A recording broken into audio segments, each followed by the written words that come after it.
Howdy, listeners. As we all know, planet Earth has 7.5 billion people, and 7.4 billion of those people have small businesses. Now, to be fair, numbers that size can be hard to envision, and to be even fairer, most of what I just said is entirely made up. But I'll tell you what isn't made up. Keap. Keap is the all-in-one client management software designed specifically for small businesses. Keap takes the most annoying and laborious parts of running a small business and metaphorically tosses them into the sun. Stop grinding yourself to death with busy work and repetitive tasks. Let Keap integrate your customer follow-ups, messaging automation, next-level appointment setting, and so much more. Head over to Keap.com and start your free trial of Keap Grow, Keap Pro, or for those looking for something beefier, talk to one of our coaches about Infusionsoft, the product that started it all. More business, less work, that's Keap. Just go to Keap.com to start your free trial. That's Keap.com. One more time, that's Keap.com. So, Scott, this is a topic near and dear to your heart, too. I feel like you're all about the connections. Yeah, I'm excited. Lest we do what we always do and jump into premature bantering. Are we officially bantering now for on air? I'm always bantering. I just assume it's going from as soon as we get on. So. That's a good thing, because there's been times that I didn't realize we were going, and they play it, and later I listen to it, and I'm like, oh my gosh. I've had some of the best conversations I've had on podcasts have been before we've officially started, and I've just gone, damn. Yeah, exactly. I know. Yeah. It's like you peak too soon. I'm always worried that I'm not going to have anything insightful to say once they're actually recording.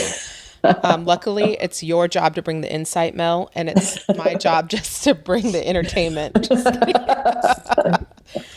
So Scott, Mel, our lovely guest today, and I spoke at the digital branding conference. It was all online. And I had the joy of meeting her during a panel Q&A at the end of day one, because it was all digital. And I'm telling you, she is a joy. You were a delight. They were eating out of the palm of your hand by the time we were done there. Thank you. That was so much fun. I really enjoyed that. It was fun. I could tell you had a passion about the customer. And I think that's something all three of us on this call really do as well. Like, we're very passionate about that. So I wanted to kick it off with you telling us a little bit about yourself, your business, and what you do. And then we'll dive into talking really about making those connections with your audience. Yeah, of course. So I'm a communication specialist, and my area of expertise is helping people connect. So I work with clients so that they can get a clearer understanding of how to connect with compassion, with conviction.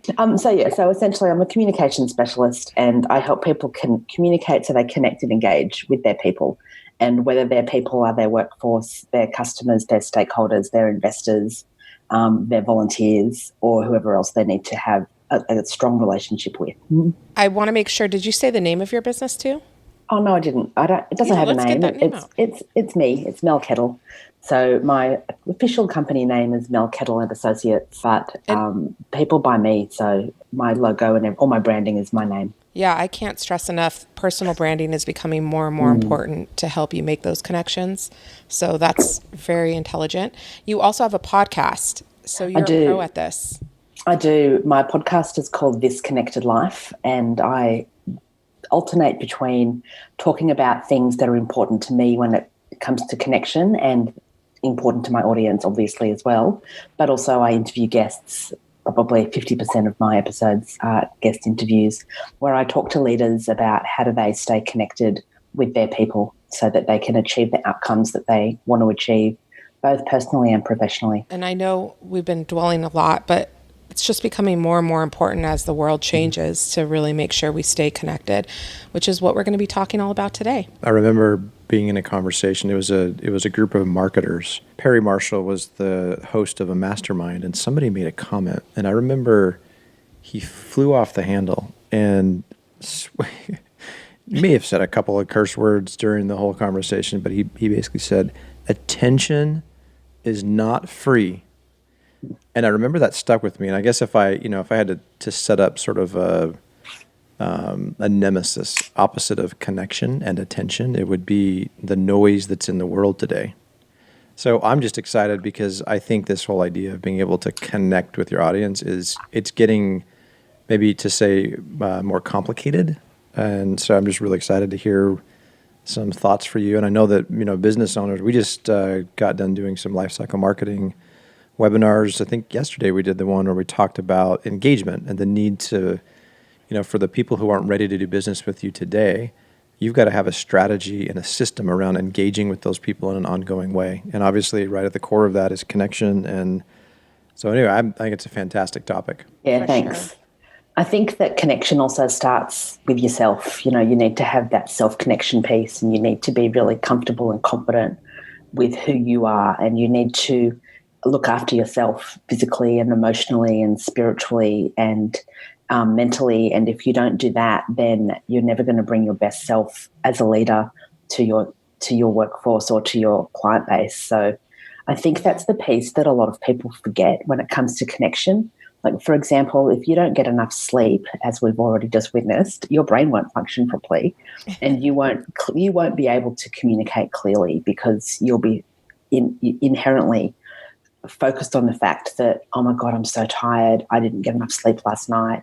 And because I haven't slept enough, I haven't made the right food choices, I haven't drunk enough water, I might have overcompensated with caffeine or alcohol just to keep on going.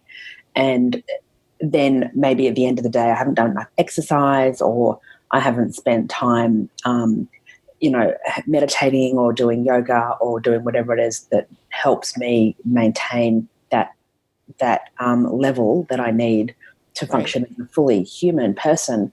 And so then how can you lead others if you can't lead yourself in looking after yourself? That's so deep, but I'm experiencing that today. I'm usually, I would say 90% of the time, I'm probably pretty positive. I look at things, I can assess them. I know if they're bad or, not. But I think some of that, now that a lot of it's been taken away by being home alone or, home, I have a roommate with my roommate, but not having any exposure to really my family or my nieces, my sister, the outside world. I've been noticing today I'm feeling kind of a little depressed, and that connection to yourself is important, because I'm going to need to do something tonight to kind of recharge and get me on a positive mindset again.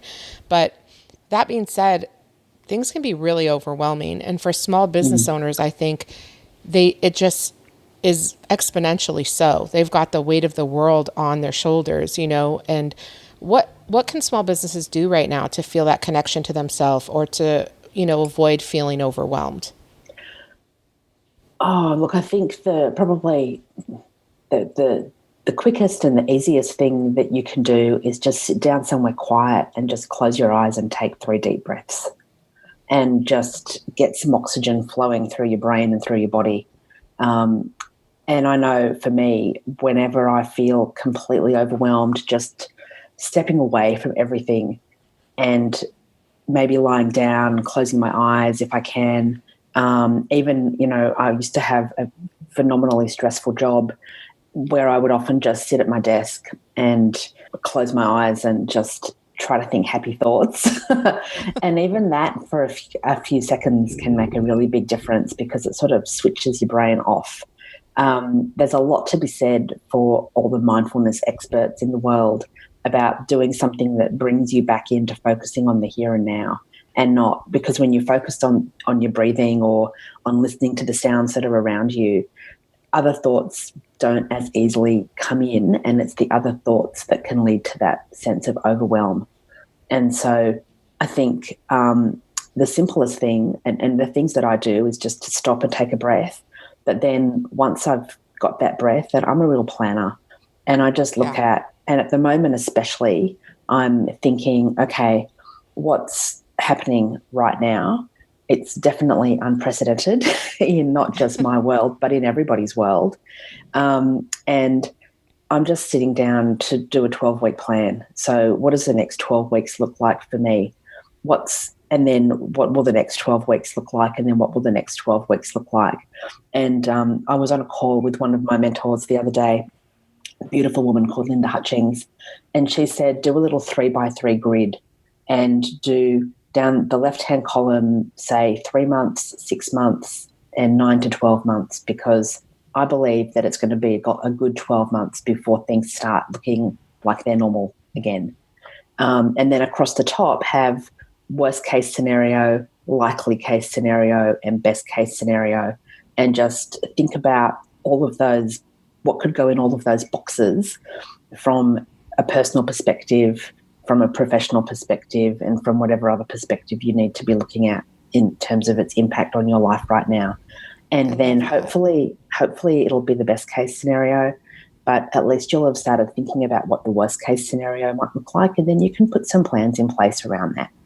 And then once you've done that, then look at that first 3 months and go, rightio, what do I need to do to get through the first 3 months? And so then do a 12-week plan and do something every week that will help you take some sort of action for your business, and then maybe do one for your family, and then maybe do one for your personal life as well, and have an action or an activity in there that like maybe have a project, and then maybe think about what is it that your offering is to clients, and what's your offering today versus what was your offering 3 months ago when the world was normal and we could go out, and what's your offering today, and what could your offering be in 6 weeks or 12 weeks.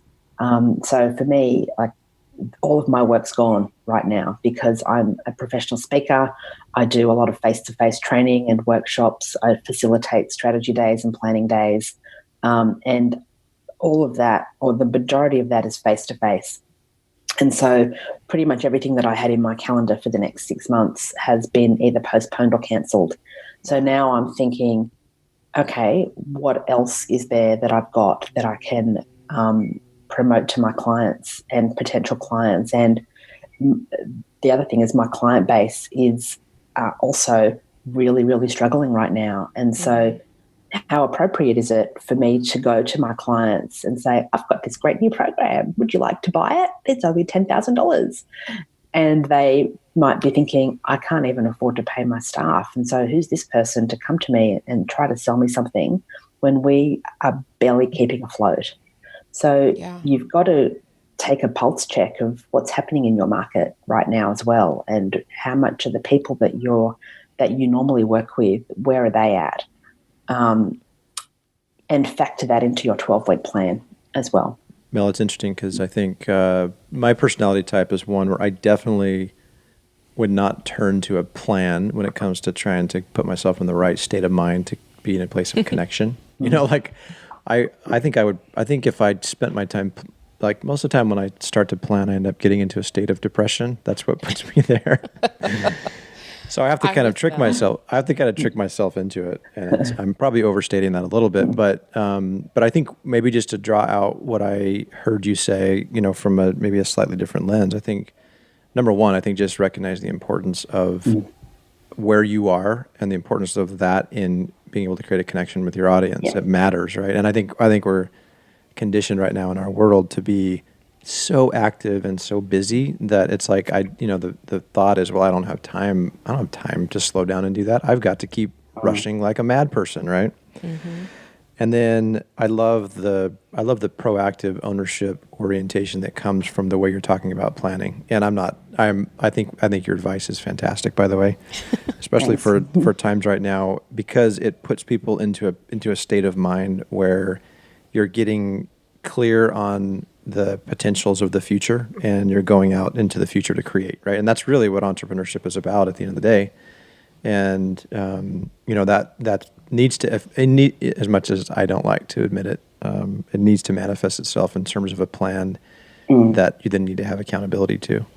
For sure. Any comments on accountability? I was just curious if you have any thoughts on just how to create accountability in an environment like today. I think that accountability is very closely linked to trust. And one of the things that I'm really noticing at the moment is that if you don't trust your people, then you are going to really, really struggle with what's happening right now. And to give you an example of that, everybody in Australia pretty much who can work from home is working from home. There's very few people going into offices today. There's obviously people going to work if they're in essential jobs that they can't do from home. So some teachers, medical professionals, supermarket workers, and probably a few other people as well. But the vast majority of my clients are now all working from home, and most of the managers in these organisations are used to having a team of people in the same office that they can see, and so they can physically see what they're doing each day at their desks. And I think if you don't trust your people to do their job, then you are really, really going to struggle with believing that they are. And I think that's where accountability from a work perspective is you're going to struggle with keeping people accountable and keeping yourself accountable if you don't trust yourself and trust others to do what they have been brought in to do. And I think the way that you build trust is by connecting and engaging, because, you know, people do business with people they know, love and trust, and that is the same whether you're a client or you're an employee or you're a volunteer or you're an investor. And before you can get to trust, you've got that know and that like phase. And so one of the things that I'm really noticing with people who I'm speaking to is they're using Zoom a lot and they're using video technology a lot, and they're getting to see a side of their colleagues and their workforce and their customers that they've never seen before, because you're getting to see a snapshot of people's home lives in the background of their Zooms. Mm-hmm. And, you know, you can see the background of mine is a reasonably, a semi-tidy credenza, but every Zoom call I've had up until about 2 days ago, that thing behind me had piles of paperwork. The floor was covered in papers, and I just had an old doona cover thrown over it all to hide it all. And so you're getting a really clear sense now of this thing about the people that you're working with that you never got to know before. So you're getting to know them more. And then over time, as we converse more in this way, you're going to start to see people potentially not at their best as they bring into the office, and that people who try to keep their work life and their home life separate, that's going to merge and blend more than it's ever blended before. And so as you get to see people in, in their less glorious moments, right, you're going to get to know them, and you're going to get to, like them and love them more. And over time, I think that we'll be finding far deeper bonds of trust, because we are all going through this together.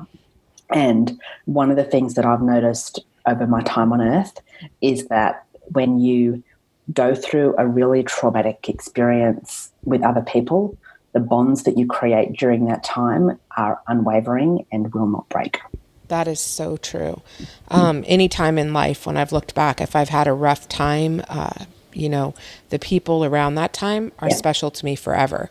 And I think we will see a lot of that. And I'm maybe not feeling quite as optimistic as you. I think there's probably some people I'm going to see their home life and be like, wow, you really were faking us all out. But absolutely. Absolutely. And one of the things I was just going to say, I do think it helps you align to your core group, who you relate to, good, bad, or ugly. When I see other people's dog running behind them in their house, I'm like, that's my kind of people, because typically my dog will be running through my Zoom, and it's, who I am, right? So you'll start being able to easily identify who's part of your pack. Absolutely. Jeez, I all of a sudden start to feel really nervous, Crystal. Like, because I don't have any dogs. Am I out of your pack? No pun intended.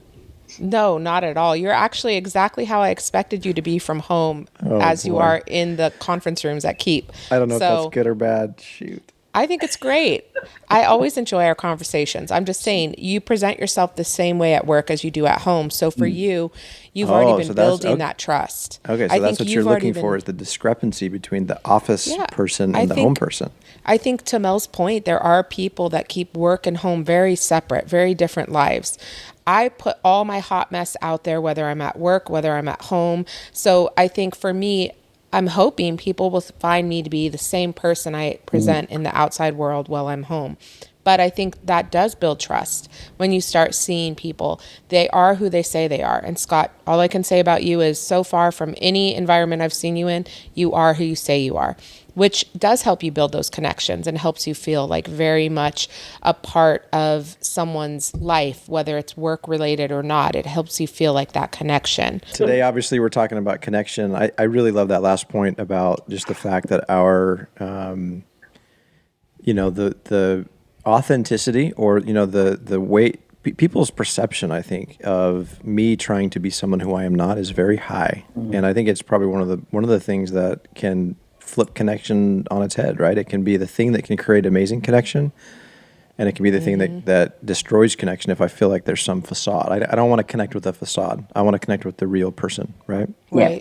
I mean, I think more now than ever. That started a lot, people were saying, because of social, but really people share it. You still have so much control over what you share in social. Sure, if you go live, maybe not as much, but you can curate the heck out of a social post. But what we're experiencing now, people are going to see the real you in some environment, one way or the other. So Mel, that was such a good point. And I really want to think through, okay, we've got Zoom. What other things can people be doing to connect with their audience, their employees, with anyone they're trying to connect with right now? One of the things that I say to that I'm doing and that I say to my clients is you need to first of all find out where are people at. And when it can be a little bit easier to find that out with your staff. But if you're currently thinking about, so with your staff, you can just ask them. So you can just, maybe if you do a group huddle online every day, you can just do a quick check-in around the room. You can ask them to say a word that describes them, how they're feeling right now. You could ask them to give a ranking out of 10, how they feel right now. You could ask them to maybe, get a bit tricky and say, describe yourself right now as an animal and how are you feeling? Are you a lion and you're all aggressive, or are you a goldfish and you're just swimming, and barely keeping afloat? Like, how do you feel right now? But the other thing I think is really important is you're going to have some of your team who need a lot of you and a lot more of you. And you're going to have some of them who are just going to absolutely thrive in this new environment because they love the fact that they can just be at home in their comfort area and get on with things. So what is the form of I love the concept of just, understanding where people are, and so that you're adapting based on their needs. And I think I've seen exactly what you're talking about. Some are thriving, some are craving more of the attention. And I think a lot of that depends on what their environment at home is as well. So do they live alone? Do they live with their parents? Do they live with flatmates? Do they live with a partner? Do they have kids? Right. Are they having to also be responsible for making sure their kids are educated and like homeschooling or whatever's happening? Like in Australia, we've got one more week of school until the school holidays, which is 2 weeks. And then what's going to happen after that? Dealing with all the uncertainty. But, ask people, how much do you want me to talk to you? Do you want me just to send you a text in the morning to check in? Do you want to have a Zoom call every day? Do you want to, what works for you as a team and what works for you as individuals and as leaders managing people? So what works for them and what works for you, and what are the hours people are going to be working? Because will there still be that expectation that you'll work a 9 to 5 or an 8 till 6 or whatever your standard business hours are? And how do you do that if you're juggling kids and you've got limited desk space or table space? I've got one friend who lives in a 1-bedroom apartment. Her husband normally works in a different city, and so he's only there on weekends, but he's there now all the time. And so they're grappling with this relationship that's gone from them seeing each other 2 days a week to living together 24/7. And they don't have a lot of space in their apartment for either of them to work because that's not what it was equipped for, and that's not what they chose it for. So, and again, I think this comes back down to the more you know your people, the more you'll know their working conditions right now, and the more flexibility I think that you need to demonstrate right now. And it won't be like this forever, but until we get used to this new way, there needs to be understanding, kindness, and some flexibility in that arrangement. That's great. Agreed. How do you? What are your thoughts about applying this to your social media audience? Again, I think it's just being kind. And I think if you have so I use, like many people, a social media scheduling tool. And I went through that about a week and a half ago and deleted probably 30% of my content because it's just not appropriate for now. Because the world has changed. And so I think you need to be really conscious of what you're sharing. And I think depending on what your business is, people right now don't really want to be sold to, and people never want to be sold to, but even less right now people want to be sold to, unless you've got toilet paper, flour, computer desks, work from home equipment. People aren't really interested right now because they're just trying to keep their heads above water. And an example of that is I got 2 emails the other day from 2 suppliers of mine. One is a podcast host and one is a social media scheduling tool. And the podcast host one came first, and it just went straight into, we're increasing our fees as of the 1st of May. And I just read that and went, where's the greeting? There was no hi, Mel. There was no acknowledgement of, this is a really strange time right now. It was just, we need to increase our fees and this is what it looks like. Thanks very much. See you later. Cool. And I just went, okay, you have not read the room. You do not understand. Are you so deep in your bubble that you've got no idea what's happening in the world at the moment? It's totally tone deaf. It was completely tone deaf. And a couple of podcasting groups I'm at, the anger levels at this company are just through the roof right now. And like there's been so much conversation around who else can I use instead of this organization. And then the other one was an email. Just to interrupt for just a second there, Mel. I think it's such a great point, and I love the way you framed it in terms of being kind. Just be thoughtful and be kind. What's fascinating to me is that I think the dynamics across the world are very different. Just like you said, some employees will be thriving at working at home. There are certain elements or areas of the market that are unaffected or even maybe benefiting from this. Right. And so it's really about knowing your market. And I think, the biggest challenge with what's going on there is that it just didn't feel kind, and it wasn't kind in that sense, right? And it exactly, but it also showed he didn't know the market because his market is primarily small business owners, people who are podcasting as a hobby and don't generate any income from it, and might just be keeping on doing it because it's a relief because it's a hobby and it's something they love and it gives them joy. And joy is in pretty short supply right now for a lot of people. And so to suddenly have that thing that gives you joy that you do because you love, and now having a fairly significant price attached to it, is causing a lot of people a lot of pain. Doesn't sound because kind. They're now thinking, maybe I can't do that anymore because I don't get an income from it, and I've got to watch my money because I don't have any money coming in.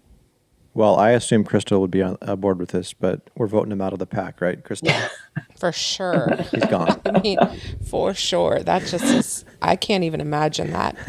But there's a lot of brands that are acting in that way. This is just one that came across my desk that I just went, whoa. I think to Scott's point, Scott, you and Clayton have been talking a lot about adapting for small businesses, like being able to adapt this time. And that really also means adapting the way you communicate. Like that's one of the first things you guys say, adapt your messaging, adapt what you're saying to your customers and your audience. Now more than ever, people want to know you understand. It doesn't mean you can take all the pain away, but they want to know you're empathetic to the struggle they're going through. Absolutely. It's actually kind of similar to what we talked about earlier. I think this is a time where people get to see the real you, maybe the real company you, if you will, right? And I think everybody has to realize that there's going to be a time where all of both the health and economic challenges that we're right in the middle of, they're going to go away, and we'll be back to the normal, and we will have revealed a lot about ourselves, right? As businesses, right? People will remember. Sorry. They will. I'm proud of working at Keap because the first thing you guys went to, your native genius went to, how can we help our customers? How can we change our own goals for the company to mimic what this time is and what they're going through and make sure we all stay afloat for them? But it was really all about the customer and this like the whole community we're trying to serve. So I think that's really what people need to do to stay connected right now is think of who they're serving and find ways to really help them, and make it clear through everything you do. Like Mel, you said, your social, your emails going out, down to even, you mentioned earlier, a course, everything you do should be around who you're serving, and that's going to build long-term connections that I think will result in more long-term revenue than trying to make a quick buck off of people and struggle, Absolutely. And I think that, to give you an example, my newsletter that's gone out recently, which has gone out every week for the last probably month. I've been more consistent with it than ever. And the beginning of it is always a very vulnerable statement around, this is how I'm feeling right now. How are you feeling? This is how I'm feeling. And, and I'm confessing things that I never thought I would confess. Like the last one is like, I'm drinking. I've gone through that. There's not enough gin in the world to cope with this right now phase. Mm-hmm. And I'm back to just having one a day and not like the whole bottle a day, which is what I felt like drinking. And there was another one where I said, I'm coping with this. I'm completely regressing with some of my habits. And I'm reading a Danielle Steele book, which I haven't read since I was about 20. And 2 people rang me and said, I cannot believe you confessed to reading Danielle Steele to your newsletter list. And I just went, well, you know what? Most of these people know who I am by now, and the more you give of yourself, the more they'll feel that they can relate to you. They might not be reading Danielle Steele, but they are doing things that give them comfort, and they have previously given them comfort during difficult times, and for me, that's one of them. My confession would be that I used to watch Judge Judy to look at what was happening on there and think your life's not that bad. Now when I watch it, I'm like, well, we're right about there. Just kidding. Now I'm watching it just to feel like someone else can relate. Yes. Well, I feel this sudden urge to confess, but I don't think I'm going to be that vulnerable. I'm sure I'll think of something. Scott. I'll think of something. But I already have one for you. I do have a burning question. No. I'll think of a good one. Okay, that's my job. Before the episode's done, I will confess to something embarrassing. Okay, sounds good. But I wanted to dig in. There are two things that I saw. One you mentioned earlier, one I saw just getting ready for the podcast. But one is this concept of conviction, and the other is this concept of emotional connection. So I imagine there's some, no pun intended, but connection between those two. But I'd like to hear more about your take on each of those concepts. I think that as leaders, you need to back yourself. And I think we make a lot of decisions every day. And I think there's a lot of really difficult decisions being made now. And I think that leaders who really show who they are and show their true leaders who rise, I guess, during this time will be those who make the difficult decisions and who stand by them when they might not prove to be the right decision or when they get criticised for the decision that they've made. And I think that's what I mean about the conviction piece. You need to be convinced within yourself that you're doing the right thing. How you get to that level of conviction will differ across different people, but it might be through, having conversations, weighing up pros and cons, acting quickly in some cases. But then I think the biggest thing about communicating with conviction is that sense of, sometimes it's emotion that needs to come out. Sometimes emotion always needs to come out, but it's that, it's what that emotion is. And I look at some of our global leaders right now, and I think, who of our global leaders am I believing because they clearly believe in themselves. And you can get that through what they're saying, how they're saying it, the expressions on their face when you see them in a media conference, or when you see their video. And one of the leaders that's really, who I believe is completely convinced that she is doing the right thing, even though it's really, really hard, is Jacinda Ardern, the Prime Minister of New Zealand.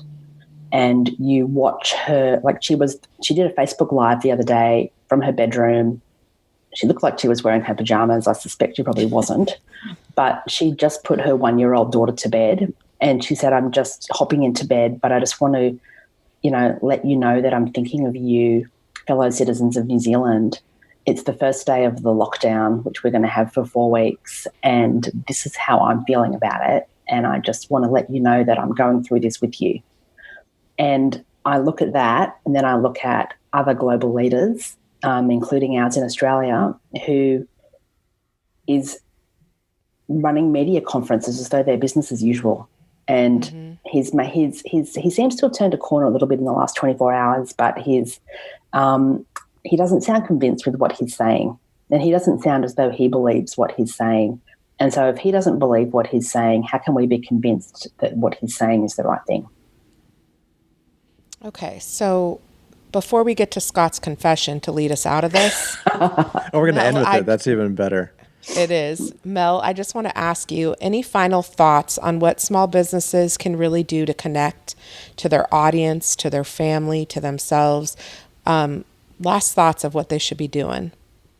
I think, first of all, you need to make sure you're looking after yourself, because if you don't fill your own cup, you're never going to be able to fill the cup of others.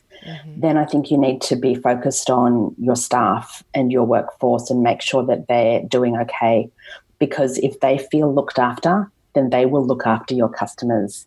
Doug Conant, who was the former CEO of Campbell Soup, said, you have to look after, if you look after the workplace, then they'll look after the marketplace. And I think now more than ever that's true. And then third, when it comes to your customers and your market, you really need to have a clear understanding of what it is that they're going through right now. How can you be of service to them? And being of service to them might just be offering and, being there to listen to them and listen to their challenges and their problems. And I think the more we can listen to what our customers need right now, the more we can maybe switch our offering, pivot, change, or realise that we do have what they need and provide them with things, services and products that will help them through this time and into the future. And I think we really need to strengthen our listening skills, our asking skills, and our observation skills. And observation is a little bit trickier because we can't be out there as much as we might usually be, but you can still observe what people are saying and doing through social media. One of the things I've observed is that people are using social media to express their fears and vulnerabilities far more than they ever have before. And so as a business owner or people in small businesses, you need to be observing that, and you need to be doing a lot more social listening and seeing what people are saying and how they're behaving across social media, and then reach out if they're your customers or your prospective customers, and share with them how you can serve them now and how you can serve them best now. And quite often it's not selling to them, it's listening to them. Well, thank you so much, Mel. You were a delight, just like I knew you would be. I feel like we're going to have you back on again to keep chatting and giving this great advice. Can I just touch quickly before we go on one thing you said, Scott? When you said we go back to normal, we're never going to go back to how we've had it. You know that, don't you? So true. Because I don't know how long this is going to go for, none of us do, but there's going to be so many changes that come out of this that we're going to keep. So there's going to be, like, the number of people I know who've never been allowed to work from home before because your job can't manage that, who are now saying, well, I'm working from home really successfully now, so I want to stay working from home. Or the number of events that I speak at that have been face-to-face, and the number of client meetings I've had where I've had to fly to a different city because we couldn't possibly do it online. I think there's going to be this whole shift in how we live and do business because of this time. It's opening up so many opportunities for doing things differently and better that I think how we used to be, how we were a month ago, we're never going to get back to that. Yeah. Yeah, I think, And I think on we that need positive note, just kidding. no, but there's so many advantages. There's so many. There are. It is a land of opportunity. 2 years ago, I was away 103 nights. If I don't have to be away 103 nights because I can do most of my job from home or from the city I live in using technology, that's a massive bonus. Yeah. I don't think my husband thinks it that way, but I think it that way. Well, fantastic. I want to thank you both. Mel, thanks so much for being with us today. I think your gentle, kind soul really shined through today, and I'm glad everybody got to hear your advice. And, I think this is a time where we all need to connect. I love that we started off with connection by starting with ourselves. We worked our way into being kind, being adaptive to the needs of the people around us. I think it was a great discussion. It was. Thank you so much. Lots of good stuff there. So we're going to call this a wrap for Small Biz Buzz. Thanks, everybody. That way Thank you. Put that in Yay! there. Thanks for listening to Small Biz Buzz. Please take a second to subscribe to the show and leave a 5-star rating. It helps keep the show going. And if you need a hand with growing your small business, head over to Keap.com. That's Keap.com and get started. More business, less work. That's Keap.